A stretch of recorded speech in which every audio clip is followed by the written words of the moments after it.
You're looking to lighten your workload, grow your team, and start scaling your business. Ultimately, this has led you into hiring a virtual assistant. This is going to be the complete guide on hiring a virtual assistant. Over at Conversionly, we interview over 300 different virtual assistants every single week and have placed over 600 agents for our clients in the last year. So we know a thing or two about a thing or two.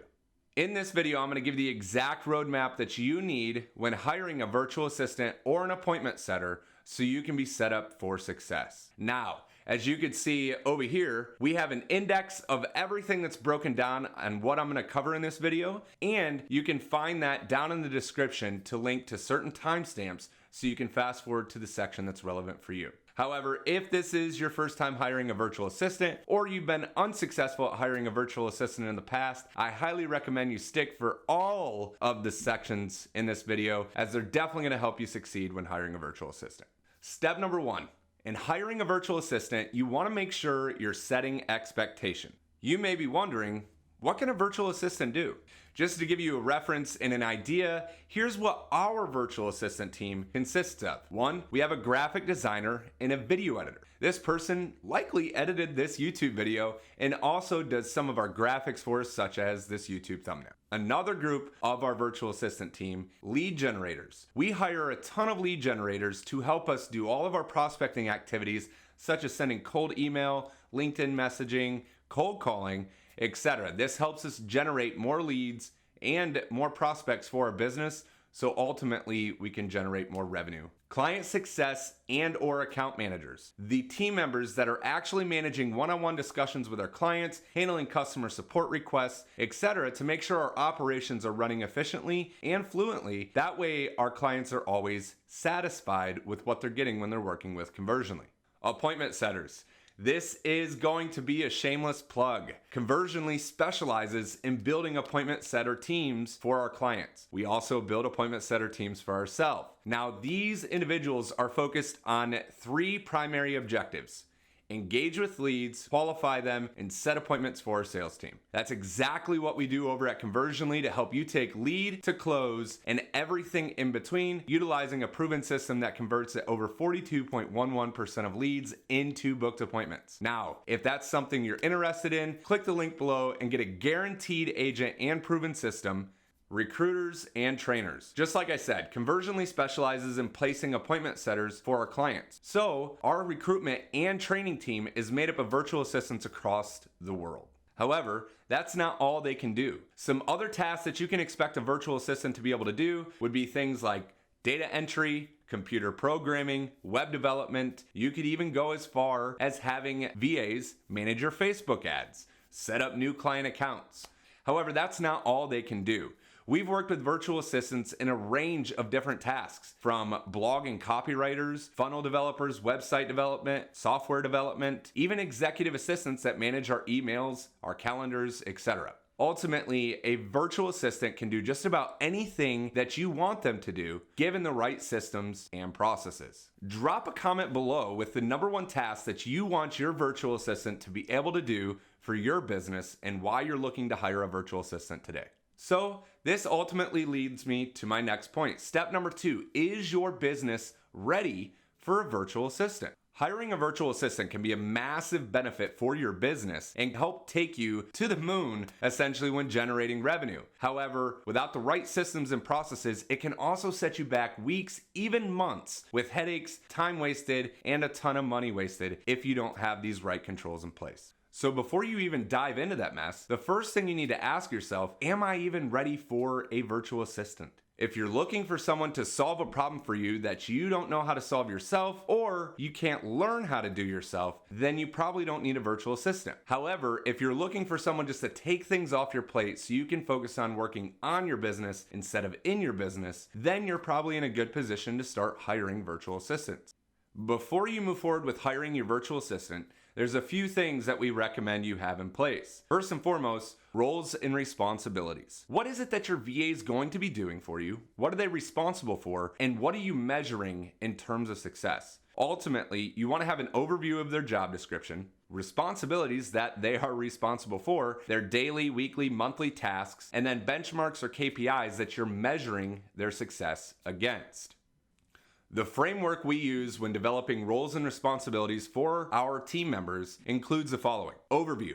What is this position's function within our business? Objective. What do we want them to achieve? What's the primary goal for this position inside of our business? Responsibilities. Taking a look at everything this role is responsible for within our company. Daily tasks. What should they be doing on a daily, weekly, monthly basis? Next, key performance indicators. How are we measuring their success and then utilizing that information when we do performance reviews on a quarterly basis? Last, any additional requirements needed for this position, such as education, qualifications, skills, etc., to make sure when we're hiring the right people for the job.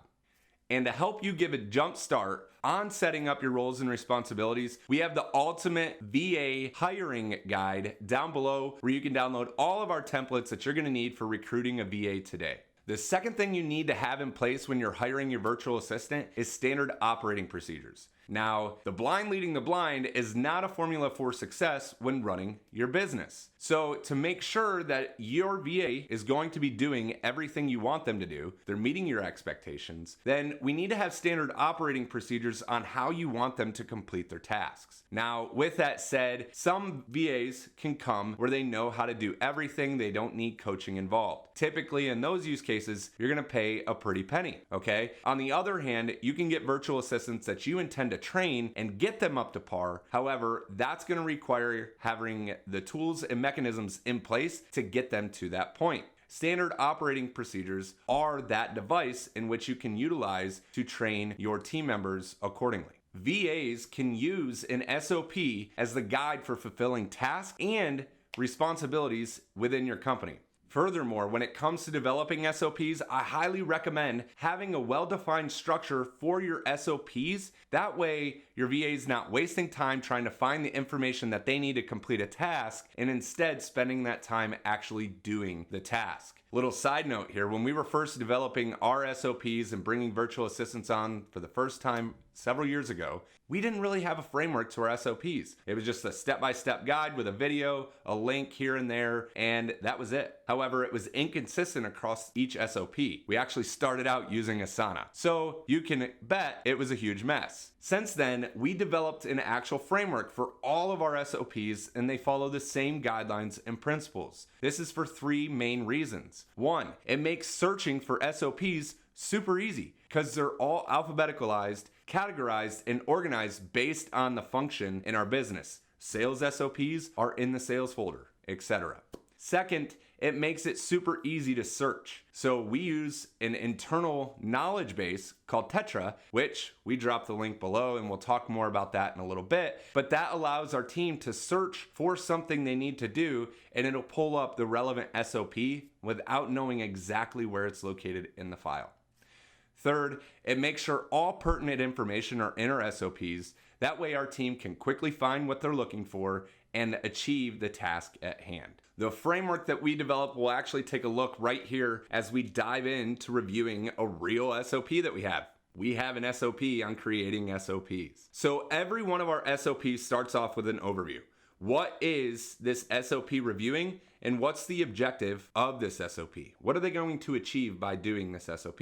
Then prerequisites tasks. What do they need to understand, or what other tasks do they need to complete before they can complete this SOP? For example, if you're going to create an SOP for us, you should probably know how to record a Loom video because that's part of the SOP. So we link to that SOP right here. Next, we include a tutorial. This is a video walkthrough of everything they need to know to complete that SOP accordingly.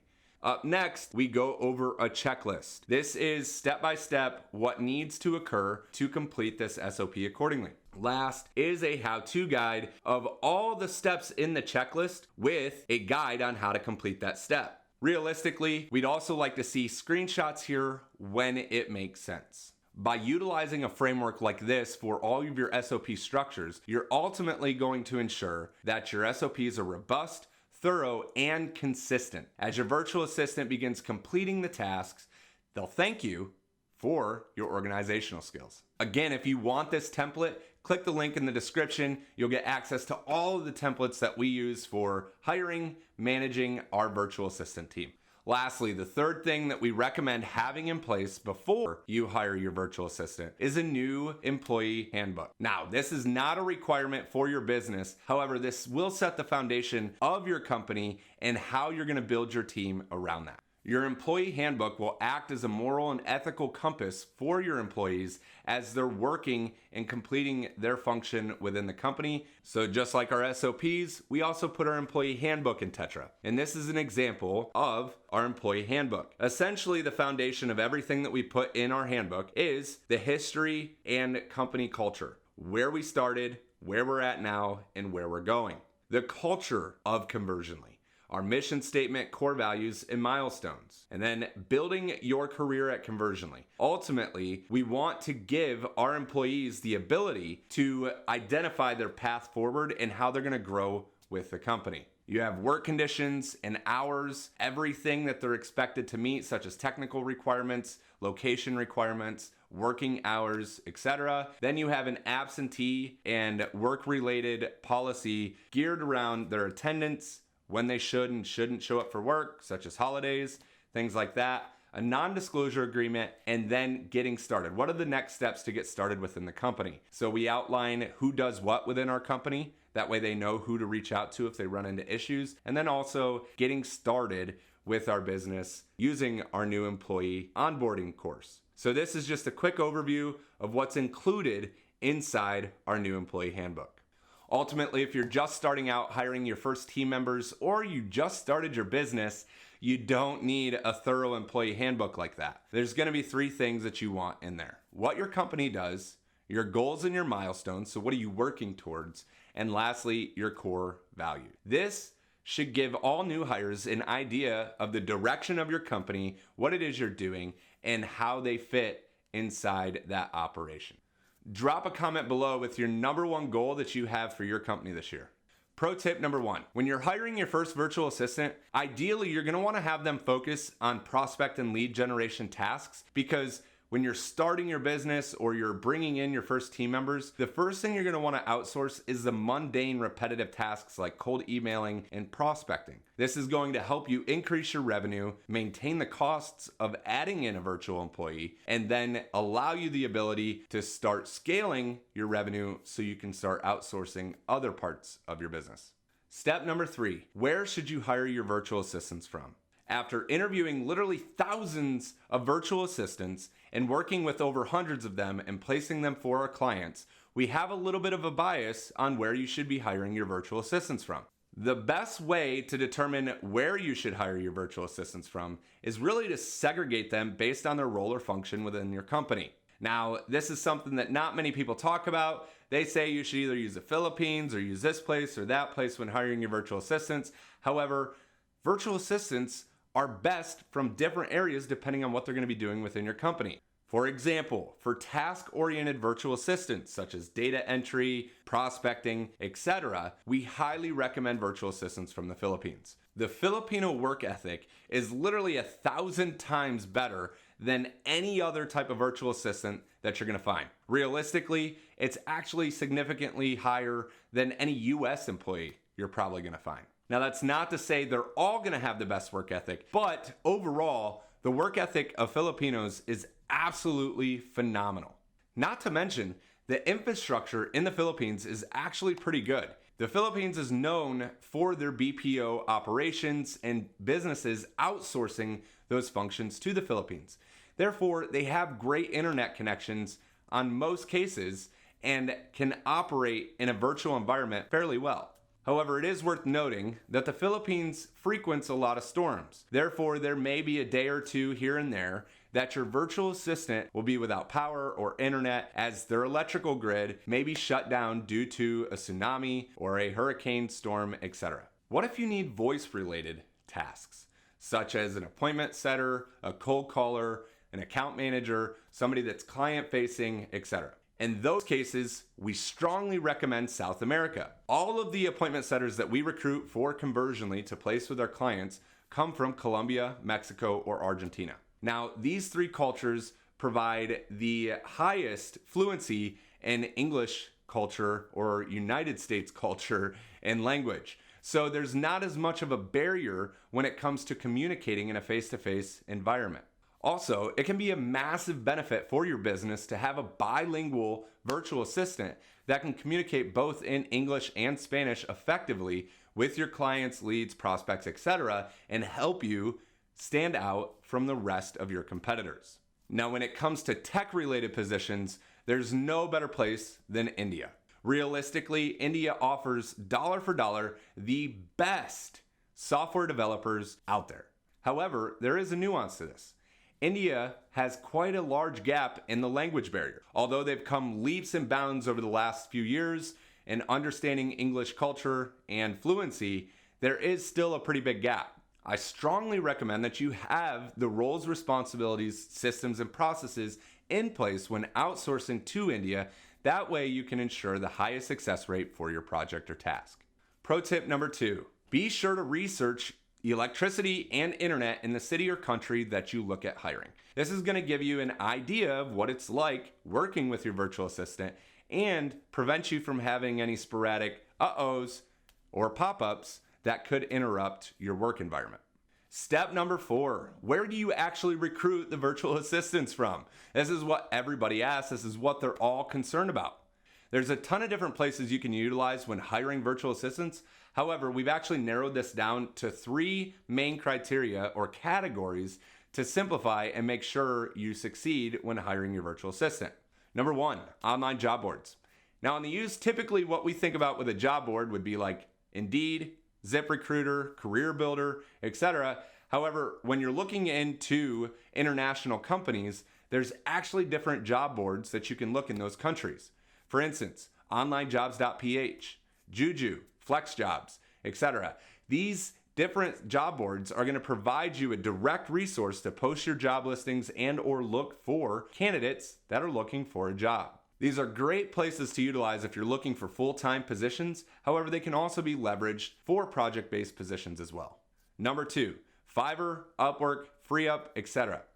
These are typically geared more towards project-based work. However, FreeUp does offer a longer-term position when you're recruiting individuals. The downfall with hiring people from these websites is you don't really know what type of quality you're going to get. Yes, you can definitely read reviews. However, sometimes you're going to get caught up with somebody that can't translate well, they don't have good English, they don't really understand the scope of the project, but they're just going to do it anyway because, hey, they want to get paid. These are a good resource if you have like a small project that you need worked on and your team is unavailable to fulfill it, or you don't want to go and hire a full-time position for this. This is also a solution you can use to hire more specialized work that maybe you don't know how to do. That way you can get that task actually completed by somebody specializing in that field. All these forums give you the ability to search based on skill sets and qualifications. The third, and the one that we recommend the most, not just because we do this, but you get the highest quality here, and that's utilizing agencies. Example, a company like Conversionly backs and guarantees their agents that we place with our clients. If for any reason anything doesn't work out, they don't show up to work, they're late, they don't mesh well with the team, we replace that agent for free. Yeah, you did waste a little bit of time onboarding them, but you didn't waste money, you didn't waste time training them, and chances are you're more likely going to actually get a good person coming from an agency that's backed by a guarantee. With that said, you're also going to get somebody already trained in the skill set that you need them to achieve. For example, if you need somebody to prospect, send cold email, etc., then you can get that working with a company like Conversionly. Whereas going to an online job board or a third-party site like Fiverr, you kind of have to have those SOPs in place and make sure that person knows what they're doing and hope that the quality is going to be there. However, utilizing agencies does come with a big upfront cost because it does come with that guarantee and they're backed with that training and systems and processes in place. Overall, when you're hiring your virtual assistant, it's best to identify why you're hiring them and what you want out of that experience, that will ultimately dictate where you go when you're hiring your virtual assistant. Now, step number 5, when you hire your virtual assistant, how much should you pay them? Before I dive into this is a controversial topic, so I do want to note, when you're hiring a virtual assistant, you're doing it for one main reason. Labor's cheaper with virtual assistants than it is in the United States. Why? Well, primarily because cost of living is significantly lower than it is in the US. Typically, in the places where we recruit from, the cost of living is a third of what it is in the United States, and so is their minimum wage. For example, if you were to hire an employee from Colombia and pay them the Colombian minimum wage, it would come out to $1.85 per hour. That's equivalent to 296 United States dollars per month. So should you hire your VA from Colombia for $1.85? Not necessarily. You do get what you pay for, okay? In these circumstances, hourly wages are really based off 2 main criteria for us. That is location, where are they located, and what's the average cost for employment in that area?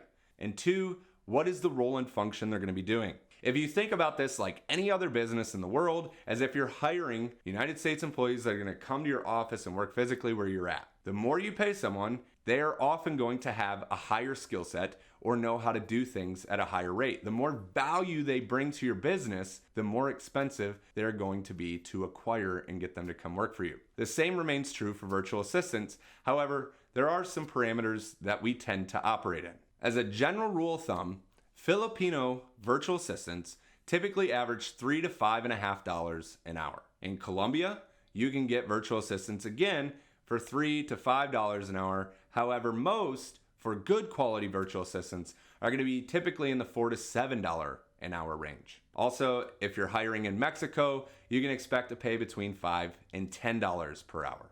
With that said, we ultimately recommend all of our clients incorporate some type of performance-based pay. This means they get paid more when they produce more. They bring more value into your company, they get more value in return. This encourages a highly motivated and productive workforce, and everybody wins as a result. Pro tip number 3. If you hire a virtual assistant from the Philippines, you may be asked, do you guys offer the 13th month? What they're asking when they bring that question to you is, do you pay a bonus, in this case, the 13th month rule? In the Philippines, it's customary for businesses to pay their employees a 13th month or an extra month's worth of pay at the end of the year for a bonus. This could be considered in the United States a holiday bonus. However, if your business can't afford to do this, we strongly recommend you do.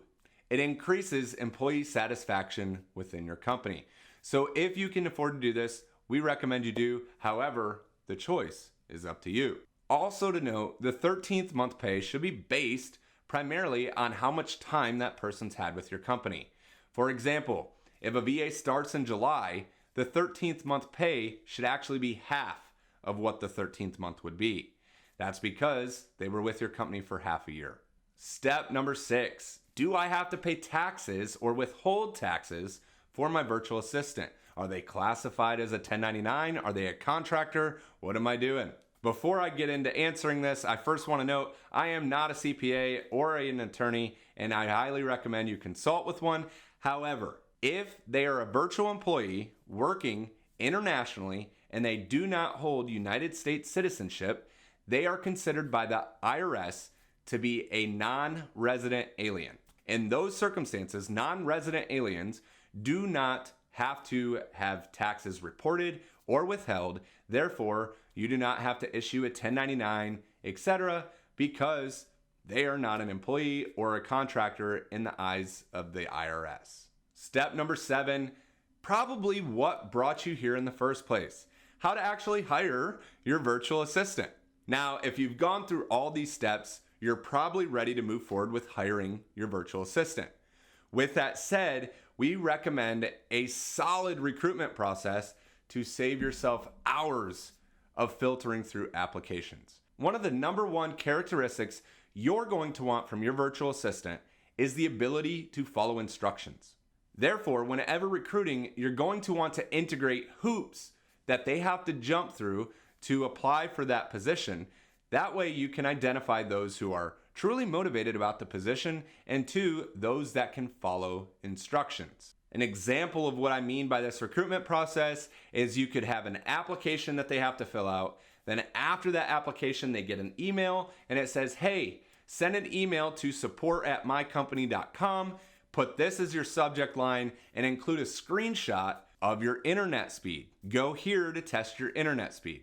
That would be an example of jumping through a hoop. It's a task that they have to complete to be considered. That will eliminate over 50% of the field of applicants. That way, you know you're getting somebody who can follow instructions, and 2, somebody who's willing to go the extra mile to apply for this position.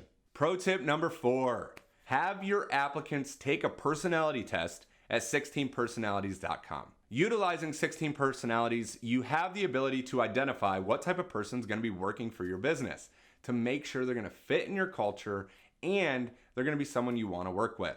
Also, this can be considered another hoop that they have to jump through. For example, hey, go take this test at 16personalities.com. It's free. Take a screenshot of your results and send them back to me via email. The next step will take you on to interviewing your applicant. That brings us into step number 8, interviewing your applicants. Now, your list is all filtered out. You have the people you want to interview and you think they might be qualified for the position. If this is your first time hiring a virtual assistant, it can be intimidating going through that interview process. Here's a few tips that we recommend whenever you're conducting your interviews. Number 1, be professional and composed. Nobody likes working for that guy in their mom's basement, and if that's you, that's okay. But put your best face forward and treat it as if you're meeting with a client virtually. Number 2, make sure your camera's on and their camera. Have a face-to-face exchange and make sure you can put a face to the person you're hiring and they can put a face to the person they're going to be working for. Step number 3, be organized. Make sure you have a solid structure for your interview process. That way you're not wasting time rambling on about how their dog's cat just died and they went to the vet and now they got this disease and they got to get the shot and things can go way off. Trust me, we've been there. So make sure you have a solidified structure for your interview process so things don't get out of hand. For all of our interviews, we follow the same structure and format, and that allows us the ability to knock out an interview in 10 to 20 minutes.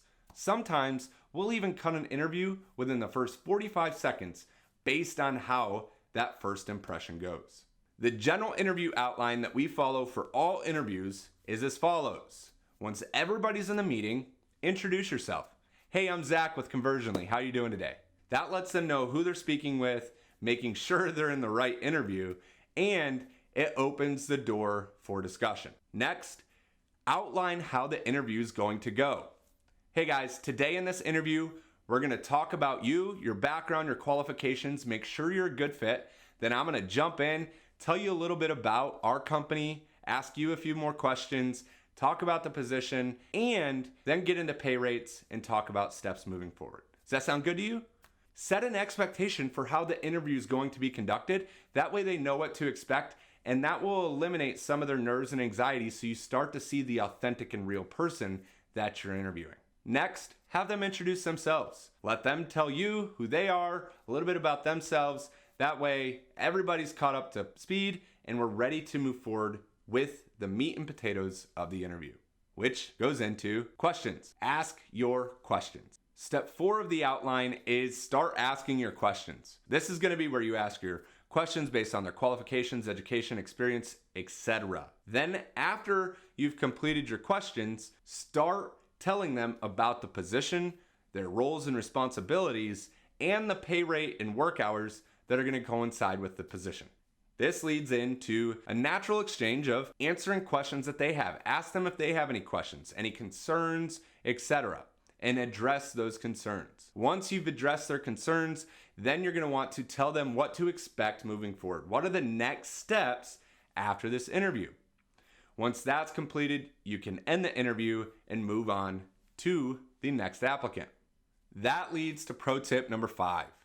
Know what the next steps are going to be for this interview and hiring process. You don't want all these applicants blowing up your email asking you, hey, are you going to move forward with us? Hey, when are we going to start? Set that expectation during the interview. That way, when it comes time to make a decision, they know what to expect. Some things that you can include in that is when you expect to make a decision, what's going to happen when you make that decision, and what's going to happen if they're not selected. Okay? Clearly outline that in an interview, and there should be no surprises once that interview has concluded. Now, you may be wondering, what questions should I ask in my interview? This is my first time, I don't know what to really ask. Well, it comes down to 3 main questions you should have when hiring the candidate. Number 1, is this person qualified for the position that I'm hiring for? Number 2, is this person culturally a good fit for my business? And number 3, is this position something this person wants? Okay, if you can answer all 3 of those questions confidently without making assumptions, then you can really narrow it down to the best candidates on their qualities and features. Okay, so when you're creating your questions for your interview, you want to build them around those 3 questions. For instance, for the qualification process, you're going to want to learn more about their work experience, their education, their skills, their certifications, things like that. So you're going to gear your questions around that. Some examples of this would potentially be, tell me a little bit about your work experience. They'll go on about their work experience and elaborate on it. Ask more questions that lead from what they're telling you. Okay, dive a little bit deeper to get the full picture. Another question you could ask is, tell me what marketing softwares you have experience with. How long have you used them? Do you have any certifications? If so, which certifications? This will help you gauge what their qualifications are and if they meet the requirements for your business. If you filled out your roles and responsibilities and you identified those qualifications, then you should really have a good understanding of what questions you should be asking in this phase. The next question that you need an answer to is, will this person be a cultural fit for our business? Are we getting the right person on the bus? Okay, with that, the 16 personalities test will give you kind of an understanding of what their personality is like. Then you can utilize the interview to start asking questions to identify if this person's going to be a good fit for your business. These are going to be more scenario-based questions that you'll ask them. For instance, you have a deadline on a project, however, you know you're not going to meet that time deadline. What would you do in that scenario? Another question, a team member comes to you and asks a question, however, you don't have time to answer it right there. What do you do? Another question, you run into a bug or an issue with one of the softwares you're using. You don't know how to fix it. What do you do? Ultimately, when we ask questions like this to our applicants, it's because we want to identify if that person is going to be a culturally good fit for a business. Do they show initiative? Do they have good team working skills? Do they take extreme ownership? Ultimately, when we're asking questions like this to our applicants, it's because we want to identify if these people are going to meet our core value standards. Do they take initiative? Do they have extreme ownership and responsibility in their tasks? Do they work well in a team environment? Okay? Ultimately, when you're asking these questions, you want to gear them around your core values. If you're not sure what your core values are, ask yourself, what do I hate or what don't I like in terms of working with somebody? For example, I hate when people show up late. I hate when people lie.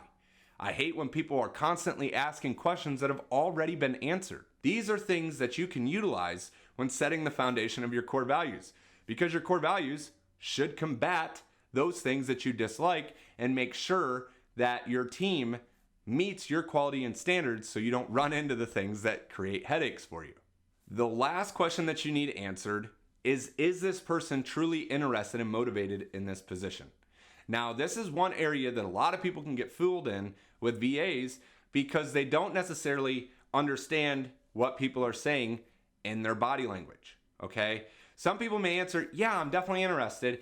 You end the meeting, you anticipate on hiring them, but then that person starts ghosting you, okay? And then you just wrote off all the other applicants. So now you got to restart that process to try to get those people back on into interviews. So while you're in that interview, find out if they're truly interested in working with your business. After you've shared the roles and responsibilities, work schedule, and pay rate, then you can ask them 3 simple questions. Number 1, what type of pay rate were you looking to receive? You could also ask that question when you're asking questions about them.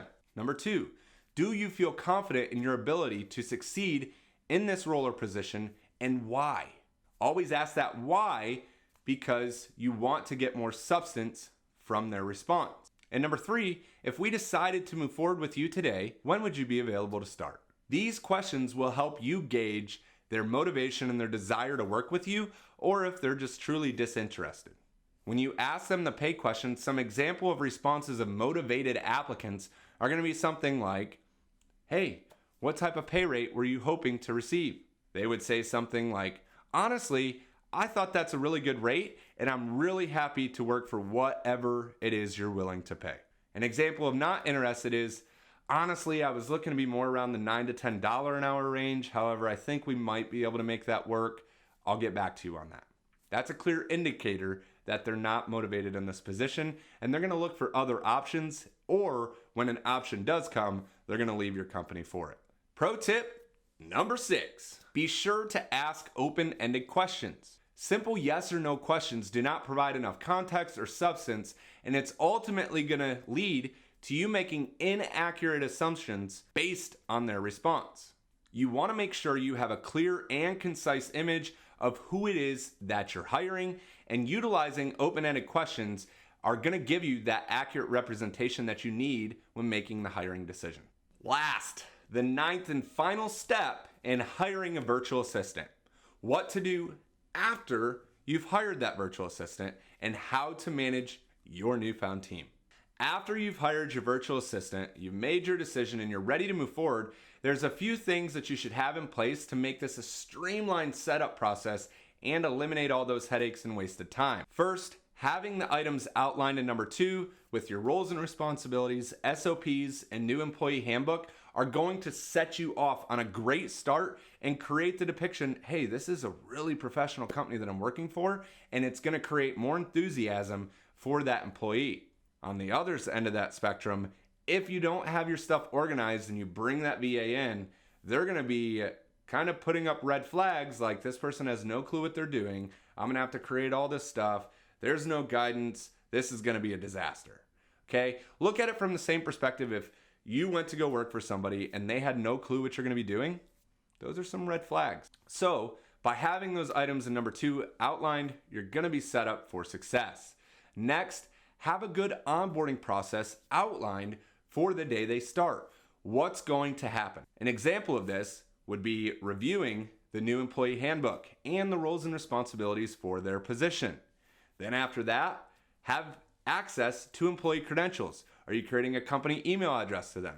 Are you going to be sharing passwords to different softwares that they need to fulfill the tasks that you're going to have them doing? Next, what softwares do they need access to complete their job? Do you have a CRM that you work in that they need access to? After that, what training do you have in place? They need access to those training materials. If it's all live training, make sure it's scheduled and it's communicated to them clearly. Hey, we're going to start you off on Monday at 10 a.m. Your training schedule is going to be 10 a.m. to 2:30. We're going to take a break for lunch, and then after that, we'll be back at 3:30 till 6 to wrap up your training. We're going to do 1 full week of training like that, get you on par, up to pace, and then everything will be good. At that point, you can just reach out to me via Slack for any questions that you have. That's a good way of defining a clear onboarding process so they know what to expect. The key here is making sure everybody knows clearly what to expect when starting their position with you. Now that you have the process outlined and everybody knows what they can expect moving forward, there are a few softwares that you can utilize when working with a virtual team that are going to make your life just a little bit or a hell of a lot easier.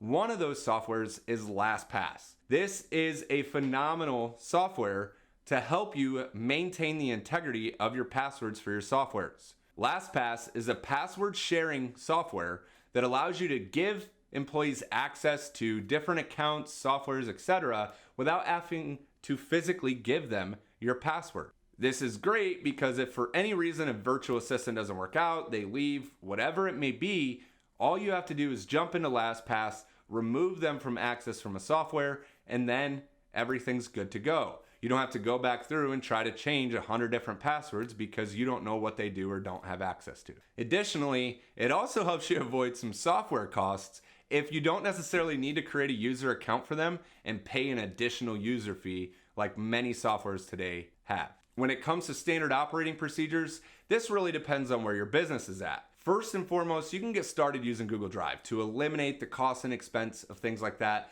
You can just create a folder for SOPs and then categorize the different areas of your business. Example, fulfillment, sales, marketing, human resources, etc.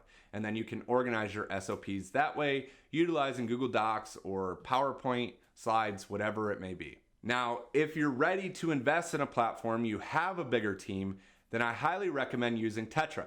That's a software that we've used for the last year, and it has been amazing for our business. I kind of featured it a little bit earlier in this video, but Tetra gives you the ability to operate an internal knowledge base for your business. Now, if you've ever worked with any software and you had to go to the support area, they likely had a knowledge base. You could type in a question and it would pull up the appropriate SOP on how to resolve that issue. The same thing is true with Tetra, except for internal purposes.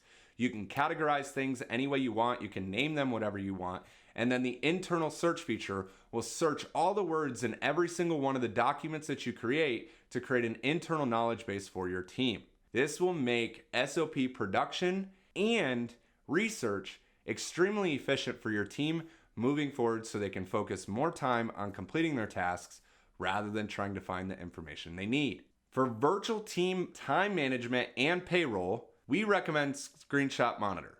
Now, I know there's other softwares out there like Hubstaff. However, we've always used Screenshot Monitor and it's only $6 per employee a month. You can also use free versions. However, we pay for it because it gives you the ability to take a screenshot of your employee screen every 30 seconds and track exactly what they do. You can see their activity levels and measured how active they are on their computer. Did they press a key? Did they move the mouse? They didn't do any of that, then it reports 0 for activity level. Okay, that's gonna help you gauge how productive your employee is. Also, you can type in their pay rate so it shows you exactly what you owe them based on the hours worked. The $6 per employee a month is going to save you a ton of time and it's totally worth it. And it'll put your mind at ease to make sure you can track and know what your employees are actually doing. Now, when it comes to actually paying your virtual assistants, there's 2 platforms we recommend. PayPal or Zoom. It's XOOM. It's the same company, however, it operates a little bit differently. Both can be used for paying employees and also TransferWise. TransferWise is a direct deposit system that allows you to send payments internationally. No matter which one you use, each one comes with different fees. However, it really depends on which one your virtual assistant prefers or whichever one works best for your business. Stick to one and use that one. Don't try to do payroll across 20 different platforms for 4 different VAs because it will create a structural nightmare for your business. The last software we're going to recommend is Slack. Slack is a free tool for team communication and it is absolutely phenomenal for our team. It gives you the ability to create individual channels and communicate information. You can automate tasks with Zapier so you can pass information through to team members so they're notified on point, gives you reference, you can share files. It's literally the best team communication software that exists today. If you're not currently using Slack, I highly recommend it if you're gonna operate in a virtual team environment. So as you can see, hiring virtual assistants can be a massive benefit for your business and help you grow exponentially so you can focus on working on your business instead of in your business. However, as you can see here, without the appropriate systems and processes in place, it can be a virtual nightmare. Pun intended. But if you followed the steps in this guide, I am strongly confident that you will succeed in moving forward with your first virtual assistant hire today. That's it, guys. That wraps up this video. As always, if you enjoyed this content and you want to see more videos like this, don't forget to hit the subscribe button down below, and we look forward to seeing you in the next one.